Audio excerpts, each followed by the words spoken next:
హే భగవన్, మీరు శ్రీ మహావిష్ణువు, రావణ సంహారం అయిపోయింది, మీరు వచ్చేసేయండి పైలోకాలకన్నారు. నేను అలా అనుకోవట్లేదు, నేను విష్ణువుని అనుకోవట్లేదు, నేను నరుణ్ణి, నేను దశరథ మహారాజు గారి పుత్రుణ్ణి అన్నాడు. అందుకే రాముని యొక్క నామాలలో రామనామానికి ప్రశస్తి ఆ నామమునందున్నటువంటి అక్షర సంపుటీకరణము చేత వస్తే, రాముడికి ఇష్టమైన నామం ఏది అంటే దాశరథి. దాశరథి అన్న పేరు పెట్టి పిలిస్తే ఆయన పరవశించిపోతాట. కారణం ఏమిటంటే కోరి కోరి మనుష్యుడిగా వచ్చాడు. మనుష్యుడిగా వచ్చాడు కాబట్టి ఆయనకి తండ్రి అంటే అంత గౌరవం, తల్లి అంటే అంత గౌరవం. దశరథ మహారాజు గారి కొడకా అని పిలిస్తే పొంగిపోతాట.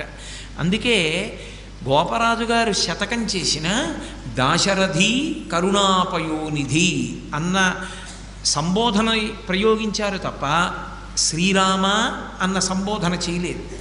ఎంతసేపు చేసి